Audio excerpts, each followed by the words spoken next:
Sa gitna ng isang tahimik na bayan sa Bulacan, may isang batang tila hindi kabilang sa ingay ng mundo. Habang ang ibang mga bata ay masayang naglalaro sa lasangan. Habang siya ay nakaupo sa isang sulok, tila nakikinig sa isang musika na tangis siya lamang ang nakakarinig. Ang kanyang munting daliri ay gumagalaw sa hangin. Mistulang tinutugtog ang isang pyesa na hindi pa isinulat. Isang himig na nanggagaling hindi sa labas, kundi mula sa kaibuturan ng kanyang puso. Ngunit sa isang tahanang dapat sana ay puno ng pag-ibig, unti-unting bumibigat ang katahimikan. Sa pagitan ng isang amang hindi matanggap ang pagiging kakaiba ng kanyang anak at ang isang inang pilit bumabalot ng pag-unawa. Isang tanong ang bumabalot sa gabi. Paano mo yayakapin ang isang mundong hindi mo naiintindihan? Ito ang kwento ng isang batang may natatanging talento at ng kanyang musika na nagbukas sa mga pusong matagal nang nakapinid. Isang kwento ng sakit, pagtanggap at pagmamahal na higit pa sa mga salitang kayang bigkasin. Dahil minsan, hindi kailangan ng mga salita upang marinig ang pintig ng isang tunay na pagmamahal. Dahil may mga hibig na kaya lamang maramdaman ng puso. Sa isang maliit na bayan sa probinsya ng Bulacan, may isang pamilya na tila ba nababalot ng karaniwang kasiyahan at simpleng pamumuhay.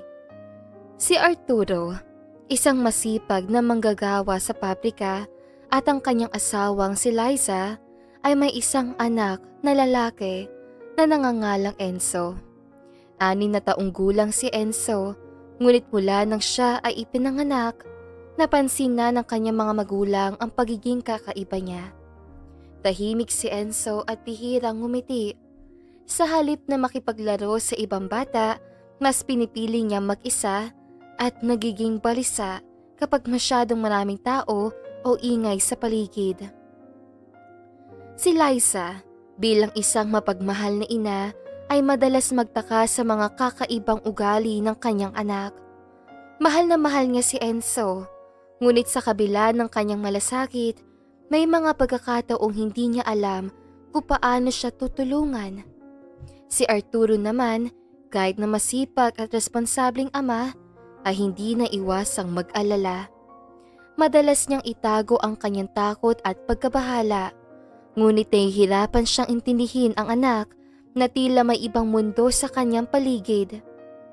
Isang gabing pinagmamasdan nila si Enzo habang tahimik na naglalaro sa gilid ng kanilang bakuran. Napansin nilang hindi siya nakikisalamuha sa ibang bata.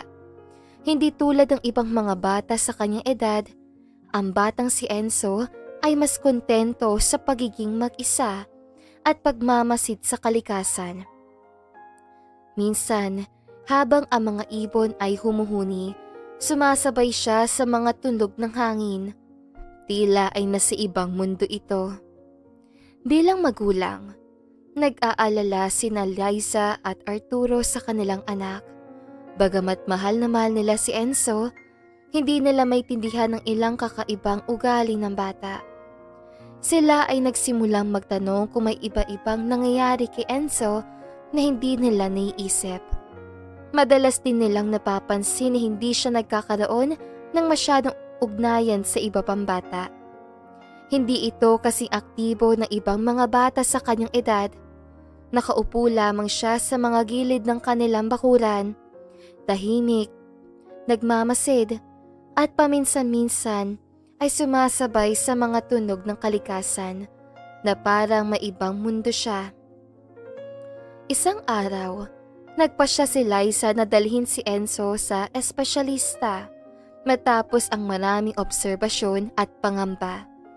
Matapos ang masusuring pagsusuri, nalaman nilang may autism si Enzo. Hindi agad ito natanggap ni Arturo. Para sa kanya, tila isang malupit na suntok sa kanyang kalooban.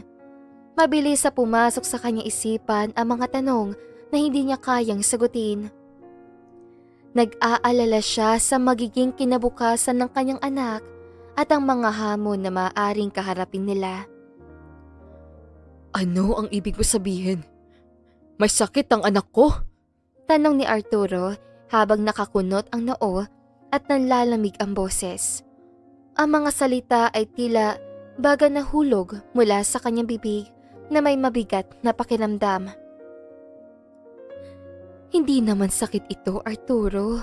Paliwanag ni Liza, pilit na pinapakalma ang asawa. Iba lang ang paraan ng pag-iisip ni Enzo, pero maayos naman siya at kaya natin siyang tulungan. Puno ng malasakit at pag-asa ang kanyang mga mata, ngunit alam niyang mahirap tanggapin ito kay Arturo. Subalit tila hindi makuha ni Arturo ang sinasabi ng kanyang asawa. Iba? Anong klaseng buhay ang naghihintay sa kanya? At paano na tayo? Hindi ko kayang tanggapin niya, Liza. Ang mga salitang ito ay dumating na parang isang pader na humarang sa pagitan nilang mag-asawa. Sakit at takot ang lumukob sa kanyang puso, ngunit wala siyang masabi upang mailabas ang kanyang nararamdaman. Lumipas ang mga araw at lalong naging malamig si Arturo sa anak. Hindi na niya ito kinakausap at tila umiiwas sa tuwing naroroon si Enzo. Hindi ito nakatakas sa paningin ng bata. Minsan, habang abala sa pag-aalaga ng mga halaman sa bakuran, nakita ni Enzo ang ama na tahimik na nagtatrabaho. At sa mga sandaling yon, naramdaman niyang hindi siya kasali sa mundong yon. Hindi na siya sigurado kung mahal pa siya ng kanyang ama. Mama, galit po ba si Papa sa akin? Tanong ni Enzo kay Liza isang gabi habang sila'y naghahapunan. Ang kanyang mga mata ay puno ng tanong at puno ng kalungkutan. Napaluha si Liza, ngunit sinubukan niyang ngumiti. Hindi, anak. Mahal ka ng papa mo. Siguro, nalilito lang siya ngayon. Pero huwag kang mag-alala, okay? Sinubukan niyang ipaliwanag sa anak ang sitwasyon, ngunit alam niyang mahirap ito para kay Enzo. Isang batang hindi pa kayang unawain ang ganitong uri ng sakit. Si Enzo ay tahimik na tumango. Ngunit sa munang edad, naramdaman niyang ang sakit ng pagtanggi. Ang bata pa niya upang maintindihan ang ganitong klaseng paghihirap. Para bang ang bawat salitang binitiwan ng ama ay may tinik na tumutusok sa kanyang puso na sasabay sumasakit sa bawat paghinga. Isang Sabado ng umaga, habang naglilinis si Liza ng bahay, narinig niya ang mga tunog ng piano mula sa sala. Luma at sira-sira ng kanilang piano na minana pa ni Liza mula sa kanyang lola. Matagal nang nakatambak iyon sa sulok at halos kalimutan na. Ngunit sa araw na iyon, tumunog ito ng may kakaibang linis at himig. Nagulantang si Liza sa tunog at agad na tumayo mula sa kanyang ginagawa upang tignan kung ano ang nangyayari. Pumasok si Liza sa sala at tumambad sa kanya si Enzo. Ang mga daliri ay mabilis at banayad na tumatakbo sa mga lumang piyesa ng piano. Tila ba isang bihasang pianistang tumutugtog, bagamat ang batang si Enzo ay hindi pa natututo sa mga formal na leksyon ng musika. Ang kanyang mga kamay ay gumagalaw ng natural at ang bawat nota na lumalabas mula sa piano ay may hindi maipaliwanag na kagandahan. Enzo? Tawag ni Liza. Nanlalaki ang mga mata. Hindi siya makapaniwala sa kanyang nasaksihan, ngunit nagdalawang isip na lumapit sa anak. Tumigil si Enzo at lumingon sa kanyang ina.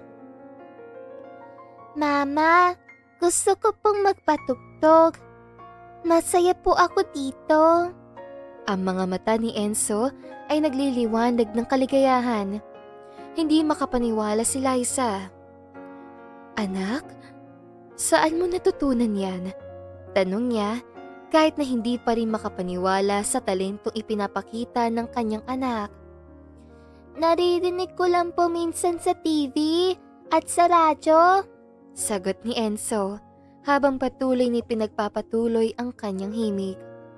May mga tono at ritmo na tila bahagi na ng kanyang katawan, kaya't naging natural para kay Enzo ang pagtugtog ng piano. Kinagabihan, ibinalita ni Liza kay Arturo ang natuklasan, ngunit imbes na matuwa, tila walang interes si Arturo. Para kay Arturo, isang bagay na wala siyang pakialam. Hindi pa rin niya kayang yakapin ang katotohanan na sitwasyon ng kanyang anak. Ano ngayon kung marunong siya magpiano? Hindi naman niya magpapakain sa atin. Malamig niyang sagot, ang tinig ay walang kasiguraduhan. Tila ba napagod na siyang magpaliwanag pa. Arturo, kakaibang talento ito, pilit ni Liza. Baka ito ang paraan para mas maintindihan natin siya. Ngunit sa kabila ng mga saloobin ni Liza, patuloy na hindi makuha ni Arturo ang ibig sabihin ng pagbabago sa kanyang anak. Huwag kang umasa ng sobra, Liza. Ayoko mabigo tayo. Tila ba hindi niya kayang tanggapin na ang anak niyang minahal at inalagaan ay may isang iba't ibang daan na tatahakin kaysa sa kanya. Sa kabila ng malamig na tugon ni Arturo, nagpatuloy si Liza sa pagsuporta kay Enzo. Bumili siya ng mga lumang piyesa mula sa ukay-ukay at pinahintulutan si Enzo na mag-aral na mag-isa. Sa bawat araw na lumilipas, lalong gumagaling si Enzo sa pagtugtog. Ang dating mga simpleng tugtog ay naging masalimuot na mga piyesa na may kahanga-hanga emosyon. Hindi nagtagal, naobserbahan ni Liza na ang mga galak at lungkot ng kanyang anak ay nakapaloob sa bawat himig na tinutugtog ni Enzo. Isang gabi, nang si Arturo ay kararating lamang mula sa trabaho, narinig niya ang musika mula sa sala. Napahinto siya sa pintuan ng kanilang bahay. Ang tunog ng piano ay umaabot sa kanyang puso. Nagmumula sa mga maliliit na daliri ni Enzo. Napansin niyang ang himig ay may kakaibang lakas at lalim. Tila ba may mga kwento at emosyon na itinatago sa bawat nota. Napagod na siya sa mga alalahanin sa trabaho at pamilya. Ngunit ang musika na pumapawi ng lahat ng iyon ay nagbigay sa kanya ng kakaibang pakiramdam. Hindi niya maipaliwanag, ngunit ang tugtog ni Enzo ay parang bumabalot sa kanyang kaluluwa. Para bang ang mga himig ng bata ay nagsasabing may pag-asa pa. May magagawa pa ang kanilang pamilya at walang hadlang sa pagmamahal ng isang magulang sa anak. Pumasok si Arturo at natagpuan si Enzo na nakapikit habang tumutugtog. May kahinahunan sa bawat galaw ng kanyang anak at sa bawat pindot sa mga key ng piano, para bang ang bawat himig ay bumubuo ng isang buhay na hindi pa niya lubos na nauunawaan. Nang matapos ang piyesa, nagbukas ang mata ni Enzo at nakita ang kanyang ama. Hindi makapaniwala si Arturo sa laki ng pagbabago sa kanyang anak. Ang batang dati ay tahimik at nag-iisa. Ngayon ay may mundo na puno ng talento. Dahan-dahang naglakad si Enzo papunta sa kanya. Papa, mahinang sambit ni Enzo. Ang mga mata ay puno ng pag-alinlangan at tanging nais na masiguro na nagustuhan ito ng kanyang ama. Nagustuhan niyo po pa? Hindi agad nakapagsalita si Arturo. Habang pinagmamasdan ng kanyang anak, nagkaroon siya ng biglang kabiguan sa sarili. Nang makita niya ang mga mata ni Enzo, may kung anong kirot sa kanyang dibdib. Ang anak niyang tinanggihan ay ang dahilan ng kasiyahan sa bahay. Naramdaman niyang may mga pagkakataong siya na mismo ang nakapagpadulot ng sakit kay Enzo. Ang simpleng pagtugtog ni Enzo na dati niyang hindi pinansin ay tila isang paanyaya mula sa kanyang anak. Isang paanyaya na tanggapin at yakapin ang buong pagkatao nito. Hindi na kailangan na marami salita. Ang musika ni Enzo ay nagsilbing tulay upang magkaunawaan sila mag-ama. Magaling ka, anak. Ani ni Arturo. Ang tinig ay malambot at puno ng pagkilala. Unang pagkakataon niyang nagbigay ng papuri kay Enzo. At sa kanyang ngiti, nahanap ni Enzo ang isang bagay na matagal na niyang inaasam. Isang ngiti mula sa kanyang ama na puno ng pagkakamali, ng pag-unawa at ng pangako na mas magandang kinabukasan. Si Enzo ay tahimik na ngumiti at sa kabila ng kanyang kabataan, naramdaman niyang may pagbabago sa kanilang relasyon. Ang ngiti ni Arturo ay hindi lang isang simpleng reaksyon, kundi isang pag-unawa, isang pagpapatawad, isang pag-ibig. Sa mga mata ni Enzo, ang simpleng ngiting iyon ay ang lahat ng kailangang maramdaman upang mabura ang lahat ng pagdududa at takot na siyang nagpasakit sa kanya sa mga nakaraang araw. Simula noon, unti-unting binago ni Arturo ang kanyang pananaw. Natutunan niyang yakapin ang pagkakaiba ng kanyang anak at hindi lamang bilang isang bata na may autism, kundi bilang isang batang may natatanging talento at puso. Sinamahan niya si Enzo sa mga recital at hinayaan ito magpakitang gilas sa mga kaibigan at kakilala. Hindi nagtagal, napansin ng mga tao sa kanilang bayan ang talento ni Enzo at siya ay inaanyayahang tumugtog sa mga event. Ang batang hindi nila kayang intindihin ay ngayon ang nagpapakita ng kulay sa buhay nila. Ang kanyang musika ay naging isang sinag ng liwanag para sa buong bayan. Isang araw, dumating ang isang kilalang music producer mula sa lungsod na dumalo sa isa sa mga pagtatanghal ni Enzo. Labis itong humanga sa talento ng bata at inalok ang pamilya na bigyan si Enzo ng pagkakataong tumugtog sa mas malalaking entablado. Ang mga mata ni Liza at Arturo ay napuno ng kagalakan.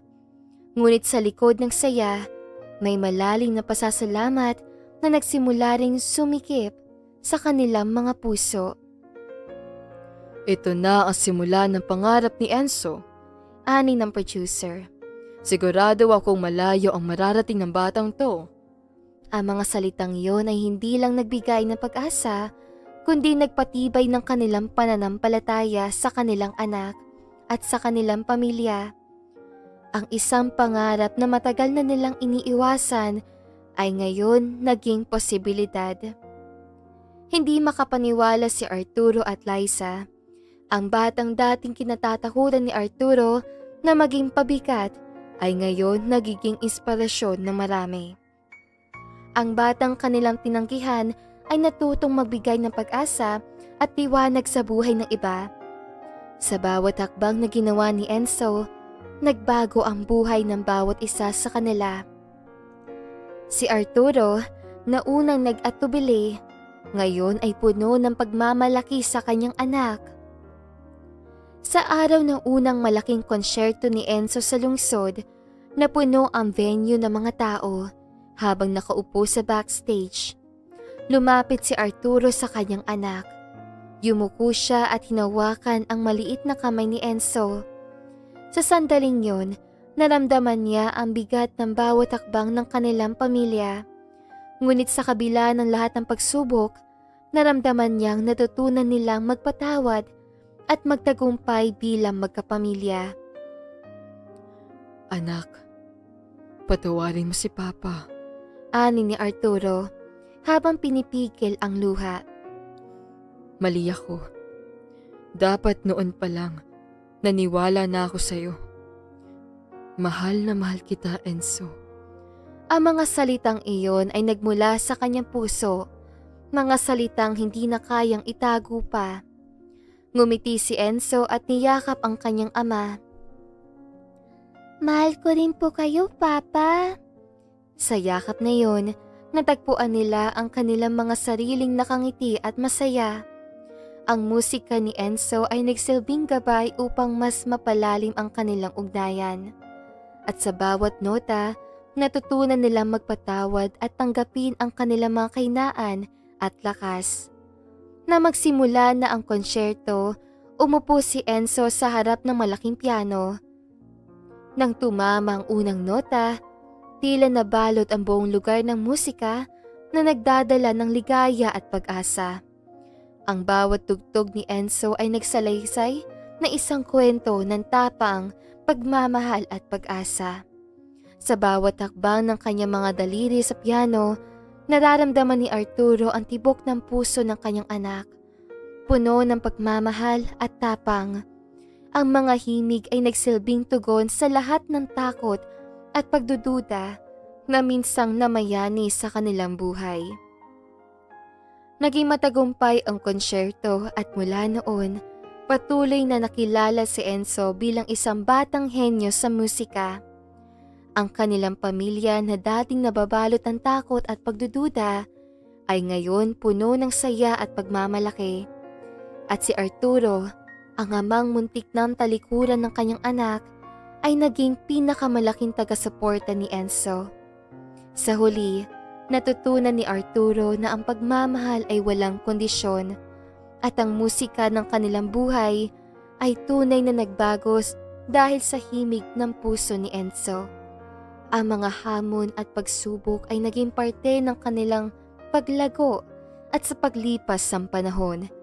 Natutunan nilang yakapin ang lahat ng aspeto ng kanilang pamilya, mga kahinaan, kalakasan, at lahat ng mga biyayang hatid ng pagmamahal. At dito na nga po nagtatapos sa magandang istoryang ito. Maraming salamat mga kakwentuhan! Huwag niyong kalimutan mag-like at subscribe at pindutin na rin ang notification bell para lagi kayong updated sa ating kwentuhan. Hanggang sa muli, paalam!